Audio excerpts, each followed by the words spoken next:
The MLB Gambling Podcast on the Sports Game Podcast Network is brought to you by Onyx Fantasy. Go into 325 times your original amount with their new Pick 8. Sign the promo code MLBSGPN to claim a special Pick 8 first-time deposit offer of $2 in bonus cash. Onyx Fantasy, promo code SGPN, or MLBSGPN. We're also brought to you by Rhythm. Get the best edge from props and picks from Rhythm. Claim your 7-day free trial today. Go to sportsgamepodcast.com/rhythm, sportsgamepodcast.com/RITHMM. And welcome, everybody, to the MLB Gambling Podcast here on the Sports Game Podcast Network. It is currently Friday afternoon, roughly 5 p.m. Eastern Time on July 5th. I'm your host for this one, Scott Reichel, joined again by Lonte Smith. And together we're going to help distract you from the 0-0 soccer game going on right now, in which you're probably hoping there are some goals, but that has not happened. So, Lonte, how's it going? Ready to help distract the people? Yeah, man, whatever I can do to help the people. Yeah, I'm all in. But yeah, looking forward to the card this weekend, and hopefully can be better than what I've been doing this week. Yeah, so far this week, not too great for me. I had the Yeah, Brewers me either. yesterday, which kind of sums up how my week's gone. I thought the Brewers had a bunch of chances, didn't do enough, and the Yankees are still terrible, so not exactly a fun time for me as a fan as well. But yeah, we'll turn it around.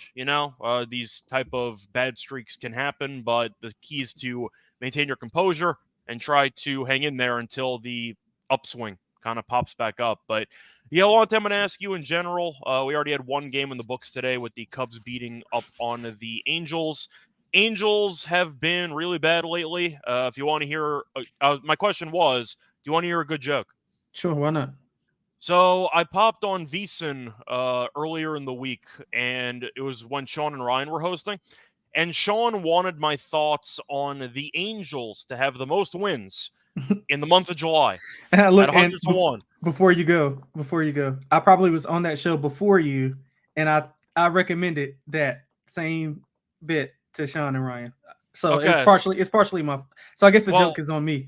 I was going to say the joke that I had there without knowing the context of you being behind it was that since I was on the show, the Angels have not won a game. Yeah. That was going to be the running joke there. I think they're 0-4 since I Yeah. appeared on VSiN, but point is, Angels have not been very good, and that kind of continues. So either way, Lonte, you have any takeaways briefly to mention for the past week? I mean, not really. It's just been pretty much picking the spots here and there. They got the All-Star coming up. Teams are, pacing to that finish line in a few weeks. So I've been kind of selective, but it hasn't been going good. I can tell you that. So I'm hoping to turn around this weekend.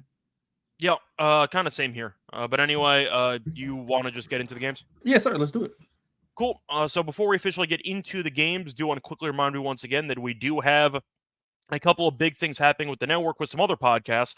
First things first, the latest episode of the SGP Stories is out on Patreon, and the guys do a forensics files style deep dive on the Bobby Petrino motorcycle accident that cost him his job.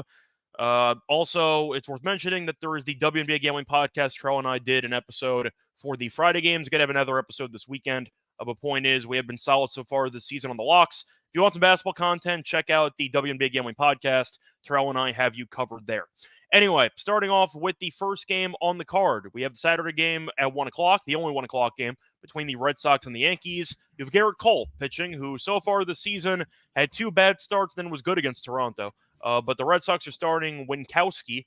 Yankees, we know, have been terrible. They're laying 170 with Cole. I'm not sure how many innings he's actually going to pitch in this game. But Winkowski's been okay. Also, not exactly a big innings eater.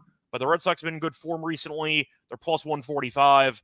Yeah, I don't know about you, but there's no way I'm taking the Yankees based on current form at minus 170. I don't care who's pitching. I'm going to go with Boston here. You? Yeah, I'll just stay away from the side. I can't trust the Yankees, but I also just don't want to disrespect Cole. It's He more can just the go. price. I just think Yeah, 170 is insane for a team that's been in free so, fall for a month. yeah. I agree. And then Boston took 2 of 3 in the June series, but I like the over. All 3 of that series went over. The winning team in that series scored 8+ runs in each of those games. Boston's 8-2. Actually, both are 8-2. Last 10 to the over. In those in the 4-game winning streak that Boston's on, they scored 25 runs total. Just the Yankees. I mean, the strength is the pitching staff. Well, supposedly the pitching staff. Yeah, and then the starters ERA is 7.63 in the last 10 games. So I don't know if Cole is shaking off some rust or whatever the case may be. You mentioned not knowing how much length he's going to go. I'm going to just trust that both teams offensively can score. maybe they can get it. Maybe the Yankees offense can get going with the Boston's bullpen if the starter can't go any length. But Boston's bullpen has been a little bit better than what we've seen. But still, I think the Yankees offense should be able to score 4 or 5 runs off of the staff, and then Boston can pitch in with 4 or 5 here or there. So I like the over. Yeah, I'll go with the over as well. I don't mind Boston team total over in this game as well, because if you're looking at where the full game total is located and where the money line is priced, Boston should actually have a very low team total in this game. Just trying to pull that up right now. I'm assuming the Red Sox team total would be 3.5, but I want to quickly just confirm that that's what it's going to be. Total in this game is set at 9, so yeah, I think 3.5 sounds okay, give or take. Probably going to be juice 3.5, but I think they can get there. Might as well get a 4. Yeah, you could probably get a first 5 team total over 1.5 with Cole pitching, but the point is the Yankees, I think, are too expensive here. They've been in really bad form. Boston did win the last series against the Yankees, so I do think that the running game can be an issue for the Yankees to deal with, but point is, give me the Red Sox for value. I just think this price is too big based on how the Yankees have played over the last month. Moving on to the next game, you have the red-hot Astros taking on the Twins as Hunter Brown takes on Joe Ryan. The Astros are dogs at even money, and you have the Twins at around -120. Brown has been absolutely insane over the last month and a half. Forgot to mention, by the way, the total in this game is set at 8. Now, Ryan's been good too, but to mention Brown's numbers over the last 6 or 7 starts, he's allowed less than 2 earned in 5 straight. So he has been unhittable, basically, and the Astros have won each of his last 5 starts by multiple runs.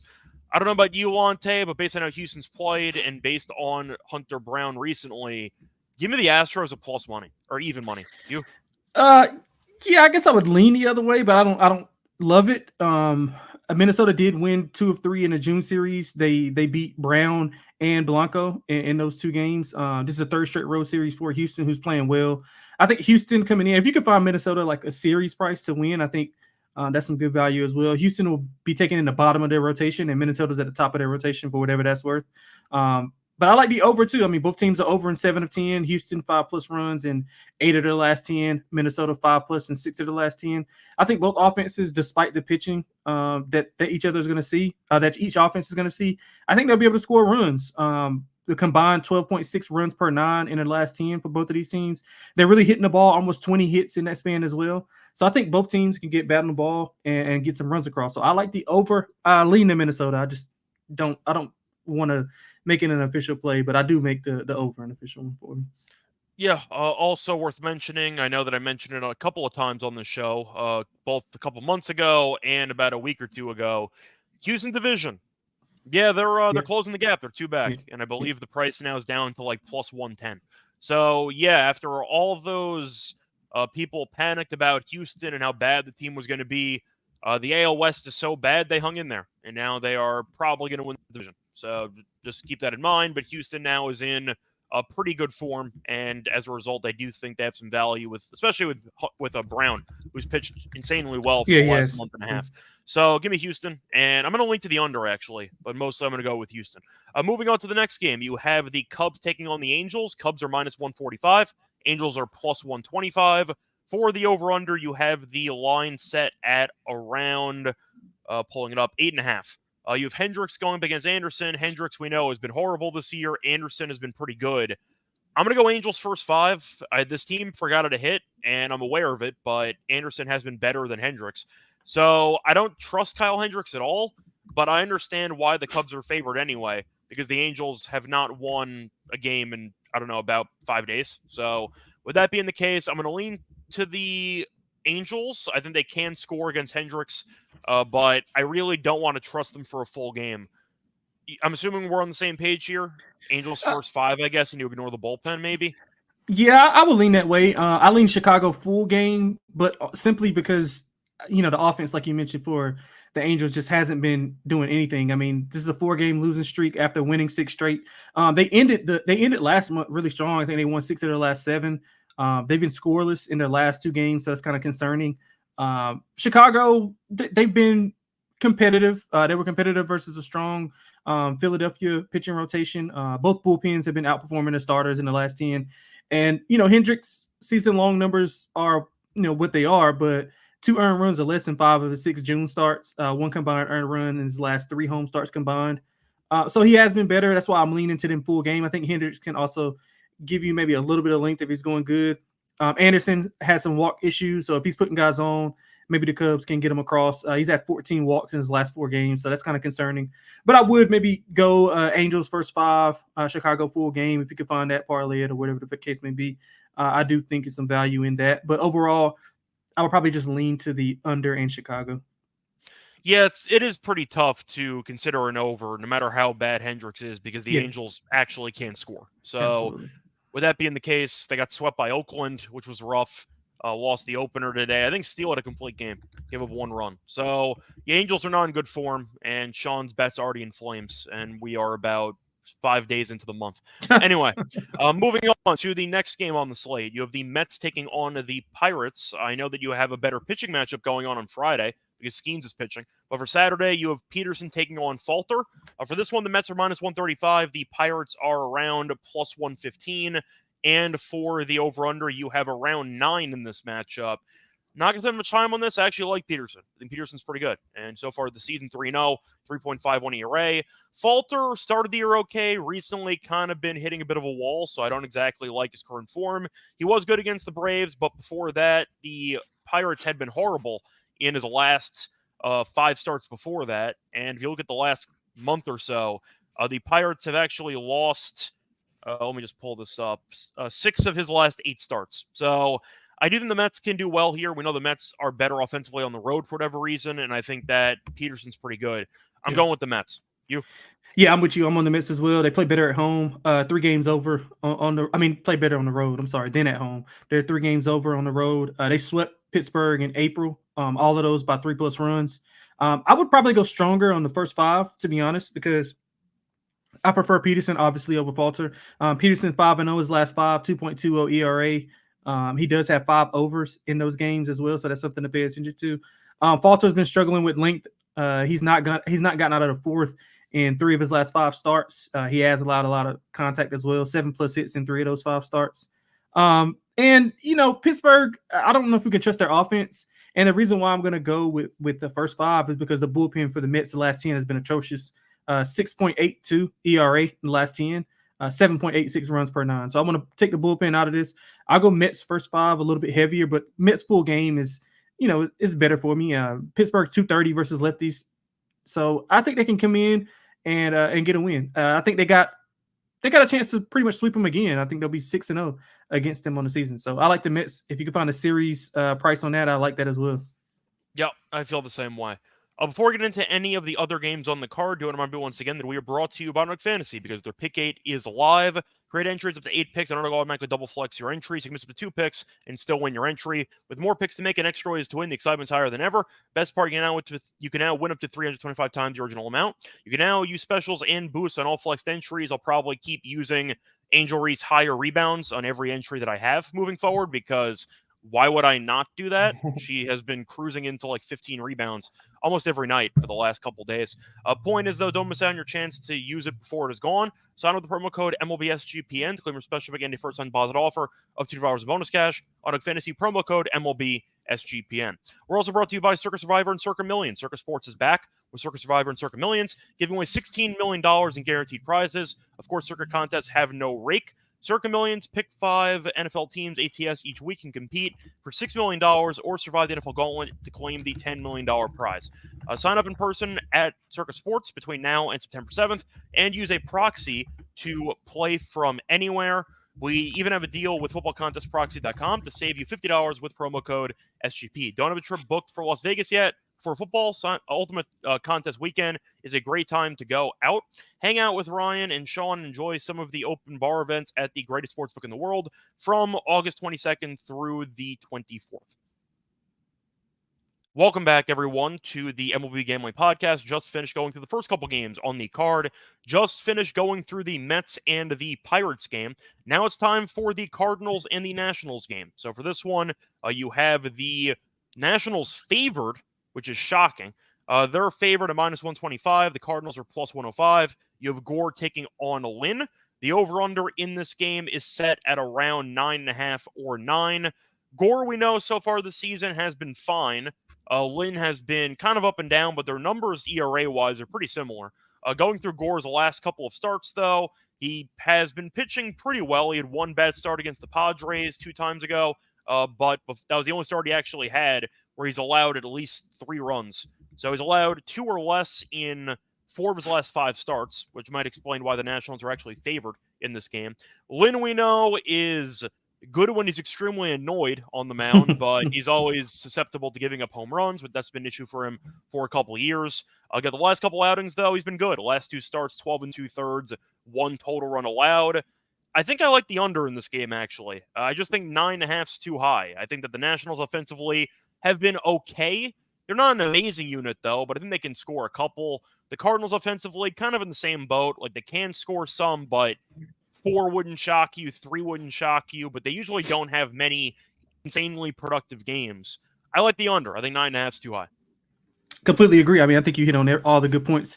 And the key thing that that resonated with me from what you're saying, just inconsistent offense. You never know what you're going to expect. Both teams hit the ball well, but just not producing runs. And if you look at just last 10 metrics, or last 10 metrics for Washington, they're hitting 215 in their last 10 versus righties. St. Louis is 213 versus lefties, 2.4 hits this year. So they're not hitting lefties well at all, not even getting hits on them. Lynn, 4-1 last 5, 2.60 ERA, but we know he can blow up at any given time. He has performed well versus quality offenses. I guess Atlanta still qualifies as somewhat of a quality offense.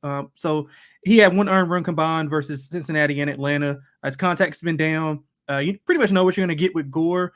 His last 5 games have been a little bit misleading. 1 earned run allowed in his last start. The bullpen kind of blew it. But he's had 2 earned runs or less in 3 of his last 5. Also, probably look at a K prop for him, 7+ Ks in 4 of his last 5. So I like the under. I would lean to maybe Washington first 5, and maybe even the first 5 under as well. So I agree 100% with that under call by you. Yep. Moving on to the next game, you have the Rays taking on the Rangers. For this one, you have Bradley taking on Heaney, and I don't know if I see any lines on this one. I see 8.5 for the total. For the money line, I actually do. I see the Rangers at -112 and the Rays at +104. So FanDuel's the only book with lines right now. So once again, you can probably wait and find a better line in, I don't know, maybe an hour, give or take. Heaney this season 3-9 with a 4.04 ERA. So his ERA is actually not terrible, but he is worse at home, 4.98 ERA at home. But he has been decent lately. He has allowed less than 4 earned in. I actually got to check this because it's a little bit misleading because the innings used to be an issue for him there, but he has allowed less than 4 runs in 6 straight starts. So, or at least 6 straight games of at least 4 2/3. So Heaney's kind of picked it up as the season has gone on. As for Bradley, he's been fine so far this season. Nothing that's earth-shattering, but he's been fine for the most part. So far this season, Bradley has a 3-4 record with a 3.42 ERA. Going through his last couple of starts, his road ERA is terrible, by the way. 14 1/3 innings and 8.16 ERA. But he has allowed less than 3 earned in, I believe, 5 straight. Yep. So he has been in good form. I might just go back to an under here. Yeah. I think 8.5 is a bit high to me. I know that Bradley's been bad on the road, but I have to go by the last month. And same with Heaney. He's been serviceable. He's been fine. So I'll go with the under. Yeah, I'm agreeing with you with the under. Bradley, since June 1st, 2 earned runs or fewer in 5 straight, double-digit Ks in 2 of those as well. So that's something to look forward to. 1.24 ERA. He's got a whip of 1 in that span. And you mentioned Heaney's just been serviceable. I think he can get the job done. Tampa Bay's lineup has been hitting the ball really well as of late. 254 last 10. Texas, inconsistent offensively. Don't really trust him. But if you look at the pitching staff for Tampa Bay, their pitchers have allowed a batting average of under 200 in the last 10. So they're pitching the ball really well. I think that'll continue here. So I like the under as well. The side, I mean, I think it's pretty much a coin flip. If I could get either side as a dog, I probably would be on them. But since it's just so close on the books, both teams, with minus numbers beside them, I'll probably just stay away from that. But I like the under. Yep, I agree. Moving on to the next game, you have the Orioles taking on the A's. For this one, the Orioles are around -175. The A's are +150. Povich pitching against Medina. Both pitchers have not been particularly good so far this season. The over-under in this matchup is currently set at, trying to find it. Just give me 1 second. Over-under in this game is set at around 8.5. Yeah, I feel like 175 is too cheap. I understand that Povich has not been great, but his numbers are better than Medina. Yes, Oakland did sweep the Angels, but you have one of the best teams in the league against one of the worst teams. Why is this only minus 175? Yeah, I lean that way as well. I like the over. I mean, Oakland's offense has been picking it up. Again, you can say a lot of that has been against the Angels. Still Five counts. plus, yeah, 5+ runs in 4 of the last 6. Baltimore has been, up and down scoring wise over the last few series, but they're still hitting the ball really well. 261 last 10 on almost 10 hits in that span. So they're hitting the ball well, just not converting. I think they'll be able to, pretty much clear 5 or 6 runs here, especially against Medina. If he can't give you a decent amount, maybe 5 innings, then I think all hell breaks loose for Baltimore's offense. So maybe a Baltimore team total if you don't trust the Oakland offense to produce. But I think both teams will be able to score here. So I like Baltimore's team total over as more than the over, but I lean to the over as well. I really don't understand why this line's only 175. I get It's got to Oakland be just because of swept the Povich. Angels. Yeah. I guess, but Povich's numbers are better than Medina's. Yeah. So I know it's a low bar, but it just feels like anytime you blindly get a top 3, top 4 team in the league against the bottom feeder, you're laying at least 200. Yeah, they're laying. I think they're laying like around this number today as well.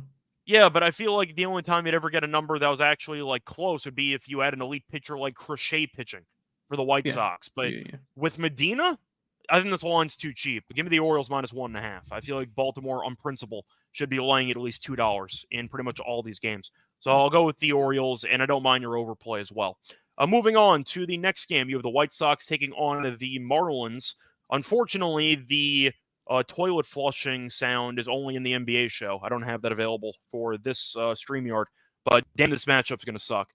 So you have Crochet pitching right on cue against Chirinos, and the White Sox are minus 170, despite being 9-35 on the road. The Marlins are 16-30. Their offense has been atrocious, so you're expecting Crochet to probably give up 1 run in this outing, maybe in like 7 innings. So Chirinos was okay to start. Then the Phillies roughed him up, but he's been okay, I guess, as a last-second fill-in. And the over-under in this game is set at, I see 7 or even 6.5 for this matchup. So, yeah, I'm going to go with the White Sox first 5 minus a half. The Marlins can't score. I think Crochet should actually pitch very well. And Chirinos gives up contact. So I think that the White Sox can maybe get a solo home run off of him, maybe generate some offense. But I think 1 run might actually get it done here because Crochet might give up nothing. So I'll actually go White Sox first 5 minus a half. There's no way I'm taking the full game, but I think Crochet can do really well against probably the worst offense in the league over the last month. So I'll back Crochet, basically nobody else. Give me White Sox first 5. Yeah, I think it's crazy for the White Sox to be laying this, like you mentioned, 9-35 on the road. So I'm going with Miami. I lean to the under, even though it's a low number. Miami 3-7 last 10, kind of misleading. They could have. So they lost. They were competitive. They were actually getting no hit against Boston. Came back, tied it up, lost in extras, and then they lost. They allowed like 4 runs in the 9th inning in one of those games. So they kind of imploded late. So they've been hitting the ball well. 7.6 hits in the last 10. They just can't convert into any runs. 2.8 runs per 9 in the last 10. They do struggle against lefties, and Crochet has been, on a heater, 48 Ks in a 5-game span, 1.40 ERA, 6.1 average innings pitched in the last 5. So he's been going deep into the games, and that's kind of scary, being that Miami doesn't hit lefties well or hit anybody well for that matter. But Crochet has lost 3 straight, and a lot of that has to do with just the offense not being able to produce. 1 combined run from the offense in 2 of those losses. So I think we can see a 2-0, 2-1 type of game. I'm going to go with Miami as a dog here. I mean, you're getting a good price fading a 9-35 team on the road. You might be right anyway. I'll just back Crochet, but as soon as the bullpen comes in, then all bets are off because, the White Sox bullpen is atrocious. Yeah. Either way, though, moving on into the next game, you have the Tigers taking on the Reds. For this one, you have a matchup between Undecided and Hunter Green. So, of course, we're not going to have lines on this because we don't know who's pitching. So, nothing really to talk about. You have anything else you want to add? Do you like Hunter Green in the spot? Because it's the only piece of information that we have. Yeah, it's kind of just price dependent. I obviously, if we go from two trash offenses to another trash offense, and the Tigers, they can't get anything going offensively. But yeah, everything is just price dependent. I would think Green would be a significant favorite. I mean, the Tigers are probably at the bottom of their rotation, if I'm not mistaken. I was going to say it's not going to be schoolball pitching, Right, so right. the Reds will be favored. Yeah, especially off the sweep with the Yankees. They'll be favored in this game. Yeah, so I don't think we see anything. Maybe a Cincinnati team total over. They've been hitting the ball pretty well. But yeah, everything's price dependent. I think we can move on because we're pretty much just speculating from here. Got him on the strikeouts for Green in this matchup if he goes like 6 innings. I think he can potentially strike out like 9 in this game. Moving on, though, to the next matchup. You have the Giants taking on the Guardians. For this one, you have Harrison pitching against Logan Allen. The Giants are plus 110. The Guardians are minus 130. And the over-under in this game is set at 8.5. Haven't seen Harrison's name in a while, actually. Trying to remember the last time I remember him pitching. 15-day IL. Yeah, he had an ankle issue. He has not pitched since June 10th. So basically a month off. We'll see how he looks. Off a good outing, actually. He did pitch well against Houston, but then got injured. So I tend to fade pitchers off the IL. Do I think Logan Allen's good? No. But his record's good because the Guardians score a bunch of runs whenever he pitches. So I actually might be tempted by the over in this game. It's 8.5, though, which is kind of annoying. I was hoping that with the Guardians alone, it'd be like 8, maybe 7.5. But I'm going to lean Cleveland. I just have a hard time trusting a pitcher who's been kind of up and down this season, but he has not pitched in a month. So I'm going to go with the Guardians here at what I think is a decent price. You? Yeah, I agree. Obviously, this is another scenario where you can bet a series price on Cleveland. San Francisco's at the bottom of their rotation. Hicks and Webb went in the Atlanta series, and so now they're going to be down to the back of their rotation, and Cleveland's going to be at the top of theirs. So that's something to look forward to. Both have similar statistical profiles as far as just metric wise. I like the over. I like the first 5 over even more. San Francisco is pretty much one of the better first 5 over teams in the majors. They have been all season. They also hit lefties well, 263, 4.5 runs per 9. And Allen hasn't been as sharp in his last 2 starts. He hasn't got out of the 4th inning in either of those. 15 hits and 9 runs in that span. We don't know what to expect from Harrison. Even before he went on IL, he had a high contact rate, 6+ hits in 3 of his last 4 starts before that. So, we don't know what to expect. I mean, I'm expecting the worst. I'm expecting Cleveland's offense, especially at the top of that lineup, to get on base and get guys across. So I like the first 5 over. I like the full game over. Lean to Cleveland with you as well. Yep. Moving on to the next game, you have the Blue Jays taking on the Mariners, another game that's off the board because Seattle doesn't have a pitcher. So we have Rodriguez pitching, who was actually good last time out. Despite not having good overall numbers, he had a good start last time out, and the Mariners have been struggling because they can't hit, and Houston now is breathing down their necks in the AL West. Don't have lines. I'm assuming Seattle's a blind favorite at home. I'm going to lean Toronto. I don't want to deal with Seattle right now. They can't score, so I'll lean to Toronto. I'm so glad this game is off the board. I don't want to deal with any of these teams. Probably go under with both offenses. I mean, yeah, this is going to be like I'm glad this game is off the board. We can move on. Yeah, it might just be a blind dog game where I don't like either of these teams, so I don't want to lay. So whichever team's getting, I don't mind because Seattle right now, it feels like all their games are coin flips basically because even when they pitch well with the top of their rotation, they can't win. They can't score. So it's a waste. Right. So I don't mind going with the Blue Jays potentially at plus money in this matchup, but there's no line, so we'll see what happens. Moving on to the next game, you have the Brewers taking on the Dodgers. Luckily for the Dodgers, Christian Walker does not play for the Brewers, so we'll see if they can fare any better. I know he had 2 home runs again yesterday. Milwaukee's minus 105. The Dodgers are minus 115. You have Paxton taking on Peralta, and the over-under in this game is set at 8.5. First glance, 8.5 sounds too high. I like the under in this game. Peralta's been up and down this season, but he has been better lately.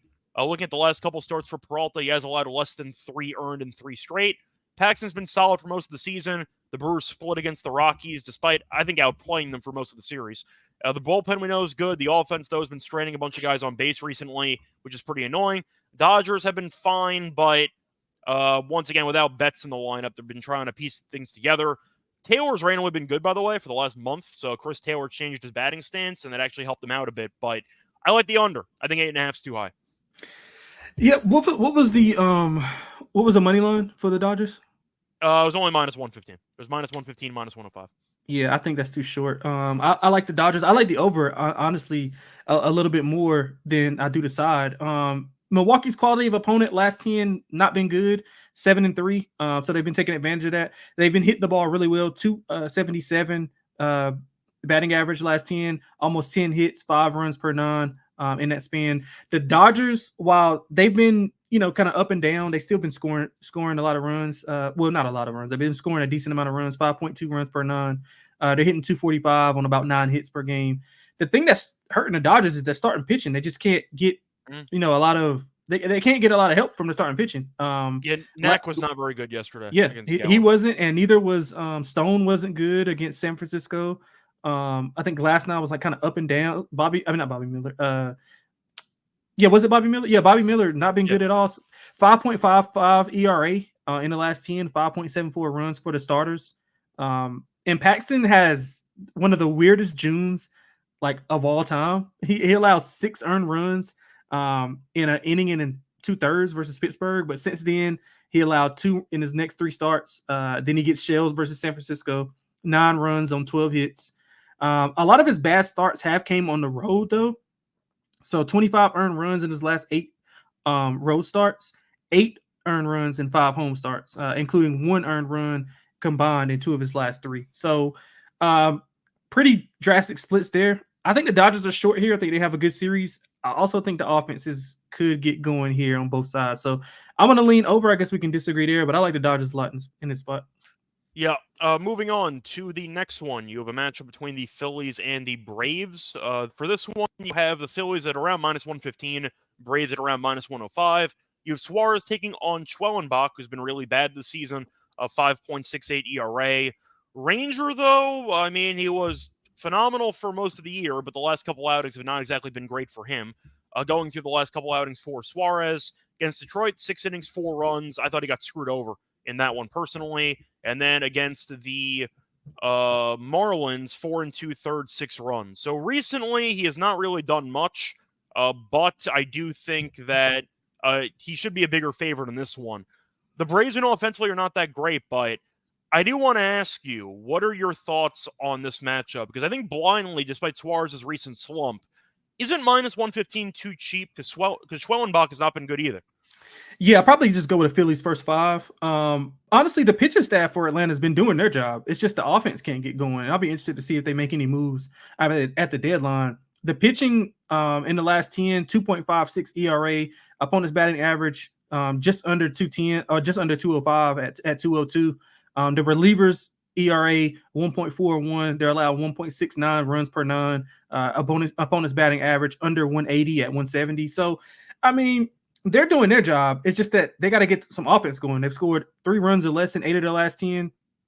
To be honest, Scott, I'm leaning to the under, but I'm going to go Phillies first 5. And my whole scenario in this was just take whoever's the dog in the series. So whoever's a dog, I think if you bet on them throughout the series, whether it's a 3-game set, 4-game set. I think it's a 3-game. Let me check. Yeah. So regardless, I think if you bet the dog in each of these games, you'll end up making some money in the end. Suarez, 10 earned runs the last 2 starts, 11 earned runs in his prior 9. So that just goes to show you how dominant he's been. And those 10 runs were against 2 of the worst offenses in the league. I think it was Detroit and Miami that roughed them up, if I'm not mistaken. So Atlanta's, games, by the way. Okay, cool. So yeah, Atlanta's definitely a step up from those 2 offenses, despite them being struggling. So I want to say Philly first 5, Atlanta full game, but I don't know if I can trust Atlanta to put some runs across. So I'll just stay with the under and the Philly first 5. Okay. Moving on to the next one, you have the Rockies taking on the Royals. By the way, Ronaldo just made a penalty kick. It is 1-1 in Pens. Moving on, you have the matchup, which should be kind of interesting because the Rockies we saw split against the Brewers, and they've still been horrible, but at home they're a bit feistier, or at least compared to the road. I mean, they're terrible on the road every year. You have Lugo pitching, though, against Gamble. For this one, you have the Royals at around minus 175. You have Gamble and the Rockies at around plus 150. The over-under in this game is set at 10.5. For this one, I mean, it really comes down to how much you buy into Coors Field, because Lugo obviously is the better pitcher. Gamble has been really underwhelming for most of the season. But it's Coors, and weird things happen in Coors. We know the Royals have been accused of cheating at home. Shout out to Trevor in the comment section, because they've been so much better offensively at home than on the road. Gamble, though, has been awful for the last month and change. He's allowed at least 4 runs in 5 straight starts. So my first thoughts are Royals first 5 team total over. Yep. Gamble earned runs over. Yep. I kind of want to ignore Lugo, which sounds like a cop-out and kind of dumb because his numbers have been so good. But it's Coors Field, and weird things happen in Coors. So I'll just fade Gamble instead. I think Gamble's going to suck. So I'll go with the Royals. Yeah, I agree with you on all that.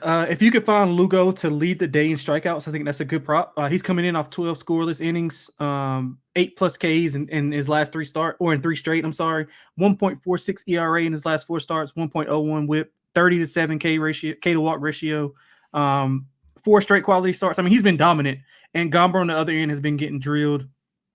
So I think Kansas City team total over. Anything Lugo props related, plus the Gamble stuff that you just mentioned. Colorado, I mean, although they are at home, they've been struggling as of late. 189 batting average last 10, 2.8 runs per 9. But again, Kansas City on the opposite end, they've been struggling on the road. 216, they're hitting 216 on the road. Both teams are under in 7 of the last 10.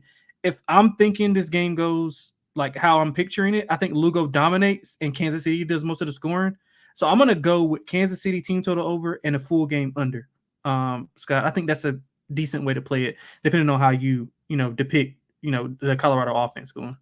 I mean, I think you'd be better off just taking the Royals' alternative run line if that's the script that you have. Because if Lugo's going to pitch well and the Royals are going to score like 7 or 8, then shouldn't you just take like -2.5? Yeah, that's right. Yeah.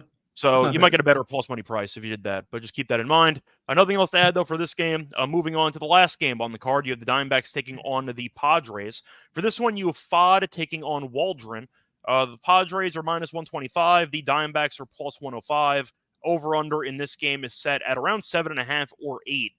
Yeah, I know Waldron's had a pretty decent year, but his record's still not very good. The Padres don't win a lot of his starts. The Diamondbacks offensively have been really good for the last week.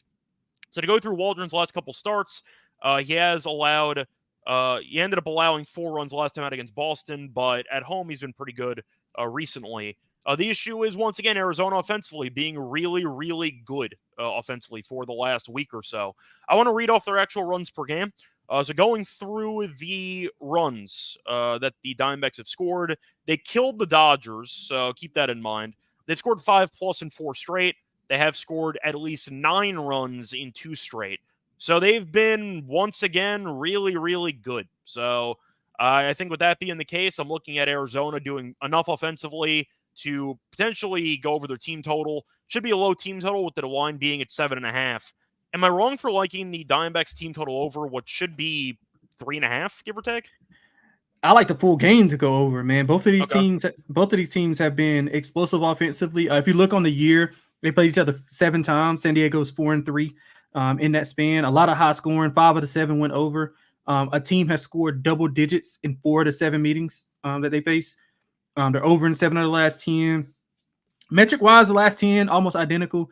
Both hitting 265, 9.2 hits for San Diego, 9.4 for Arizona, 5.5 runs per 9 for Arizona, 5.7 for San Diego. So it's pretty much, spitting images of each other. I just think both offenses should be able to go. Don't trust Arizona with Fott on the mound. They're starting pitchers as of late, 6.86 ERA, almost 300 opponent batting average allowed, 7 runs per 9. So I think both teams will be able to score here. Love the over in this spot. It's probably one of my favorite overs on the board.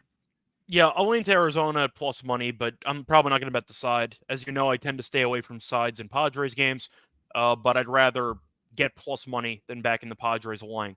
Anyway, that's going to wrap it up for all the games on the Saturday card. Now it's time to get into the lock and dog picks and the home run picks at the end. Before we get into any of that, though, do remember once again, they're brought to you by Rhythm, because if you're betting on player props, then you need to get Rhythm, because Rhythm's the go-to sports betting tool that transforms complex data into actionable insights, empowering bettors with smarter, data-driven decisions. Unlike other platforms, Rhythm combines advanced predictive analytics with an intuitive user experience, making betting both easier and more enjoyable. Rhythm's predictive models were born with the brains of MIT data scientists and quants with over 3 years of data to help you make better decisions by giving you better AI-backed betting decisions. Rhythm's projections have been red hot recently in WNBA and golf, Claim your 7-day free trial by going to sportsgamblingpockets.com. Just with them, sportsgamblingpockets.com/RITHMM. Welcome back, everyone, to the MLB Gambling Podcast. Just finished going through all the games for Saturday. Now it's time for the lock and dog picks. Lonte, I'm going to let you go first. What is your lock for the show? Yeah, I'm gonna go a little chalk here with the Dodgers at home. Laying what you said 115. I think it's kind of cheap. Yeah. I know I respect Peralta, but more so at home than away. I think Paxton been better at home. 8 earned runs in his 5 home starts, 1 earned run in 2 of his last 3. So I think he'll be well. I think the offense will kind of pick up in this series. They've been up and down as of late, so they can get some better starting pitching. So if Paxton can be good going forward, give him some length to get to the bullpen. The bullpen's been fine. It's just the starting pitcher's been so bad. They've been coming in a little bit earlier than what they want to. So I like the Dodgers to bounce back in this series and this weekend. I think they have a big series. So I'm going to go with the Dodgers laying the -115 at home. That's not a price that you see much for the Dodgers. So I'm going to take advantage of that. The dog, Scott, man, listen, I know it's going to be disgusting, but sometimes you got to do it. Give me Miami. And at home, 9-35, and you land 175. I can't do it. I know Crochet's been good. I just think Miami will be able to win a low-scoring game. They've been a lot more competitive than what their record indicates as of late. I trust them hitting the ball. If they can get to Crochet a little bit earlier, get to the bullpen, if he can go maybe 4 innings, 5 innings, and they can maybe get to him a little bit, I think they got a big shot to win this game. So I'm going Miami. Disgusting, hold your nose kind of pick, but hey, sometimes that's what you got to do. All right. Crochet and the White Sox have lost his last couple starts, so 3 it exactly. does have some historical context to it, which helps. Trying to think of what I want to officially go with my lock, because I thought about the Royals team total, but I think there's probably a better angle somewhere else. For this one, let me just see what the run line price is for a second on Baltimore. Just see what price that is. Okay. I think I actually am going to go with that. Or do I go with the Mets? You know what? I'll go with the Mets. I think that I just like Peterson. I think he's pretty solid. It's -135. Mets have been in better form than the Padres recently. I know O'Neill Cruz had a walk-off. I think it was either yesterday or 2 days ago. But I think Peterson's better than Falter.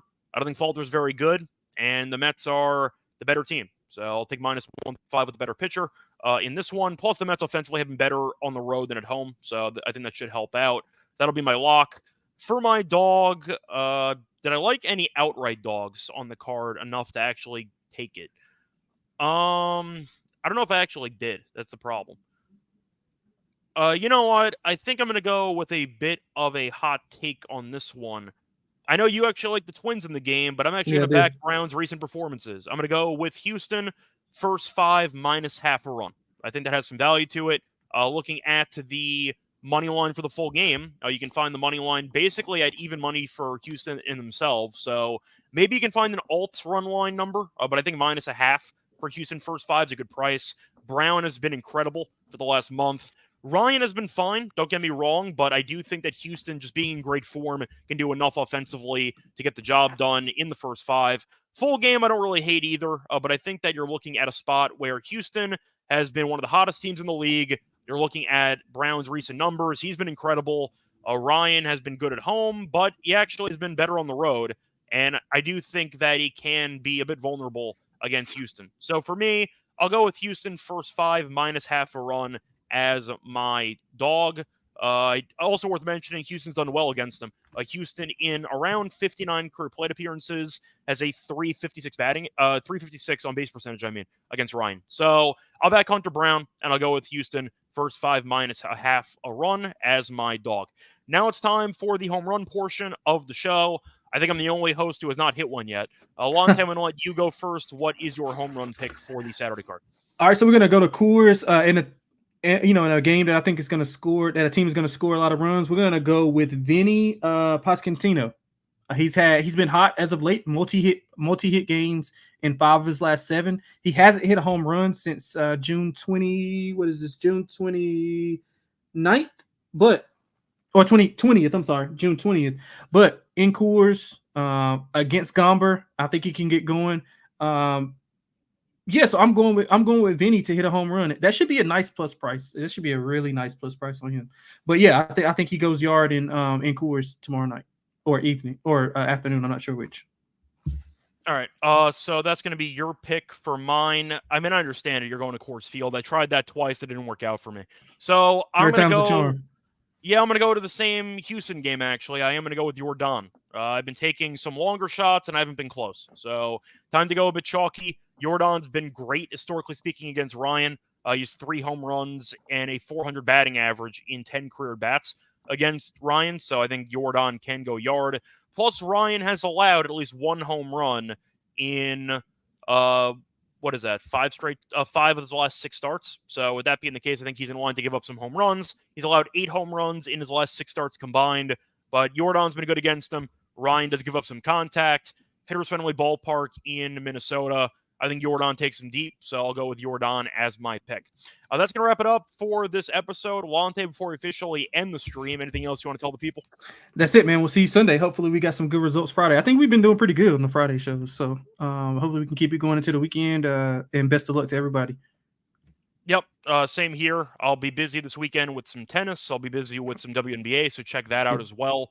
Until next time, find me on Twitter, at Reichel Radio. Find him at Lonte, at XXLonteXX. We're back once again for Sunday. So keep that in mind. We'll be doing the Monday games on Sunday.